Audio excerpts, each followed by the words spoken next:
Okay, welcome to Chapter 10, Tuning and Maintenance, page 273. So learning objectives basically is understanding the server hardware components, the memory and chips and all that stuff. Understanding performance monitoring. What kind of things can we collect to determine if our machine is overloaded or not?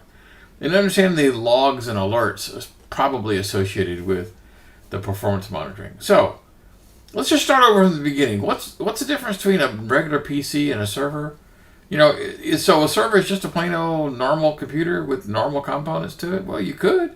You could just go to, Best Buy and buy a computer, set it on the shelf and install server on it, it'd be up and running. Is that going to be good? Yeah, it depends on what you're doing.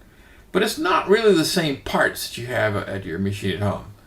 So let's talk about, on page 273, the server hardware components. From the processor point of view, an AMD EPYC or an Intel Xeon, those are very expensive. You can get a high-end EPYC that costs like $10,000. Yeah, these are not things you would have at home. Okay, so how are they different? So do they run faster? Not really. It's all about resource constraints. So the answer to the question is, what's the difference? Resource constraints. Let me explain. So, in a normal PC, you could probably run out of PCI lanes rather quickly. Servers have gazillion PCI lanes. You could run out of cache. Servers has tremendous amount of cache. You could run out of memory because the motherboard only supports 128 meg of RAM or gig of RAM, and that's it. Not so with servers. Their motherboards can handle terabytes of data. And if you have a multiple setup where you have like 2 Xeon processors in there, each one could have their own bank of 4 terabyte, right? So non-uniform memory address, NUMA. So it's all about resource constraints. That's the sole purpose. More PCI lanes, more cache, more memory availability, built into the motherboard. It's not all the fault of the CPU itself. Processing speed. So at home, it's very common that your processor would ramp up and ramp down as needed because you're trying to save energy. In the server world, that's not much of an issue. Most of the cores, they still float, but they don't have like efficiency cores and things of that nature. They don't need those kind of things. So do they run at a constant value? You could, but most people do not. And so a standard speed plus some temporary max boosted thing depending on the performance. It's all thermal related. In a server environment, you're going to have massive amounts of cooling, a huge surface area for the heat to dissipate, and therefore you could probably get away with a lot less ramping up and ramping down. What about the effects of instructions per cycle? Oftentimes they talk about computational efficiency, so IPCs, instructions per cycle. Like the new version, even though let's say you have an old version of a chip running at 4 gigahertz, and you have a new version of this chip running at the exact same 4 gigahertz, but they'll say we're going to have a 1.2% increase in IPC performance, which means you can do more per clock speed. A server's chips are going to be in that category because they physically have enough room. Intel would love to put all of the goodies we just talked about in a chip, but have you seen the size of the EPYC guys? I mean, they're huge. They're not like tiny little things you fit on your motherboard. They're monstrously huge. So just by the fact that they have more real estate, they can come up with more of these things. Cache. Level 1, 2, and 3, it's a little complicated, but basically what it means is the machine can run a heck of a lot faster than memory.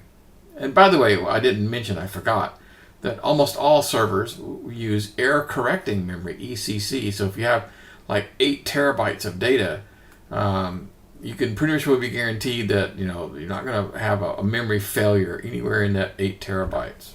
Okay. Desktops don't have that. Assume that you're going, you got 64 gig, that's probably all you got. And there's no need for us to do any ECC stuff. Okay. So level 1 is the cache that's closest to the chip. It is super fast. Level 2 is kind of in between, and level 3 was outside of the chip. In other words, it had a chunk of memory on the motherboard where when I asked for, I need address number 1, 2, 3, 4, the controller would grab the memory, put it into this level 3, which would pass to level 2, which would pass to level 1 when I used it. Now level 3 is almost always on the chip these days. Okay, just talking about it. So how many individual cores do I have? And do I have efficiency cores? And do I want to do multi-threading? So hyper-threading is kind of, in my opinion, is falling out of favor. Mainly if I get an EPIC chip that has 96 cores. Okay, I don't really need to double that again with hyper-threading. It doesn't actually gain me anything. In the old days, the purpose for hyper-threading was that the cache was so slow that you were wasting time waiting for things to happen. The CPU is going, well, I'd really like to add those two numbers together, but I got no choice but to wait because the memory is too slow. So while I'm waiting, why don't I switch over to this other task and do what it needs to do? Oh, I'm done with that. My memory address is available. I'll switch back and forth. So it's back and forth between two states, hyper-threading states. Quite frankly, with the advent of a faster cache and all that, that's probably not useful anymore. And quite frankly, switching between the two states is kind of time-consuming, and maybe I can get better performance if I did not have hyper-threading turned on. Plus, there was some pretty colossal security issues with hyper-threading because they shared the same sequences, so to speak. It could be that a process over here on the right could actually read some of the data on the left and vice versa. And that's bad for security. Okay. So word size, it used to be, 32-bit processor versus 64. That's all bullshit. Everyone has 64. So it's no big deal. Registers are inside the machine itself.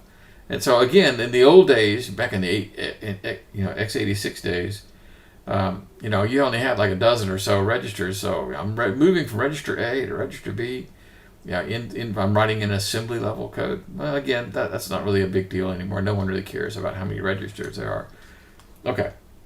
Virtualization. So almost all chips support virtualization. Now, I will confess the big server guys probably do it a little bit better, but it has nothing to do with the fact that they support it or don't. It's just that they're designed to handle that type of load better. So they all support virtualization. All of them, desktops and server guys. But in the most home built or store boughts, it is possible that the virtualization option is actually turned off in the BIOS. Well, not so in server. It's going to come with it already turned on, of course. So memory, page 275. Everybody knows what random access memory is. Little chips you stick in your machine, right? If you have an M4, Mac chip from Apple, the RAM is actually on the CPU die, and you don't have a stick of RAM you can plug in. Now that's great for speed, but zero for expandability. I mean, when you bought it, you said, I want a 16 gig, M4. Well, then you're stuck with 16 gig. You later want to go to 32 gig. Well, too bad. You have to buy another CPU. But servers aren't like that. They all have expandable slots, probably a gazillion slots. My machine, I think, has four slots, and they're dual channel, so I have to put them in pairs to make them run faster. Servers are probably going to have like 16 or 32 slots. They're probably going to be 4-channel RAM, where you can hit all four and speed things up. It's all about speed. Okay, so RAM is very volatile. It has a short attention span, so to speak. You turn your machine off and the RAM is gone, right? Yeah. Unlike storage where, like read-only memory, right? So I have a chunk of memory in my machine for the BIOS and for the TPM chip and a few other little odds and ends. It always stays on. Even if you power down the machine, it still remembers these things.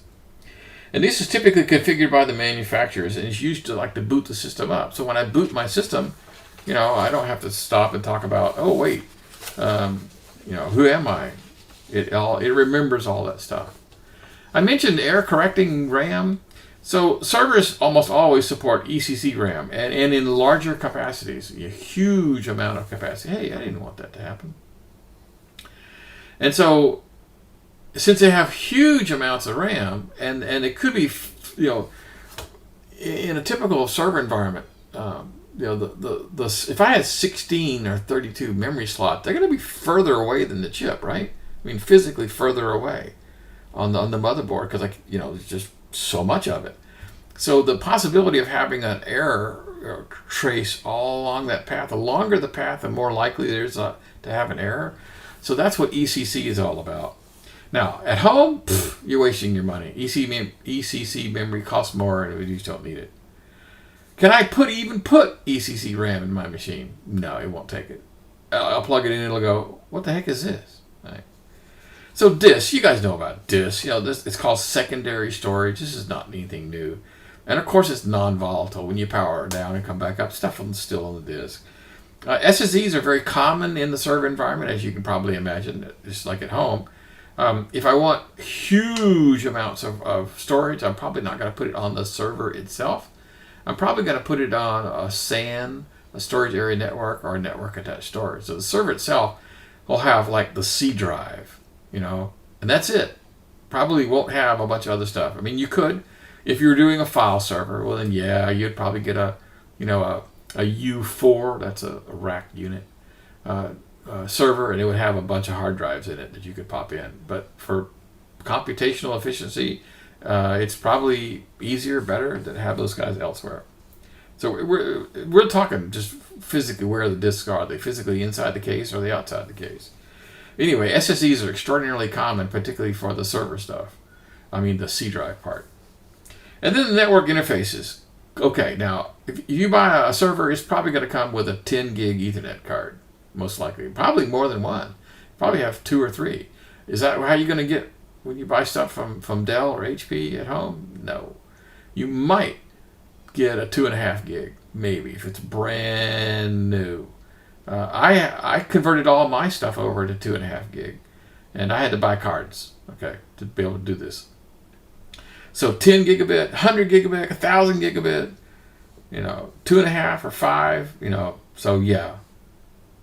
10 gig is probably what you would expect to see on a server.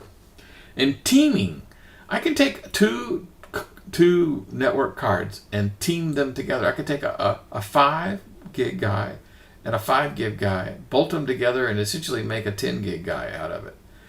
Okay, so I don't do that on my systems. It's a little more complicated. You have to have a halfway decent router, switch hub combo that can handle those kinds of things. But very, very common thing in the server world. And then load balancing. Servers could do internal load balancing. If I had 2 network cards, it could say, well, you know, let me switch over. But most people don't do it inside the server.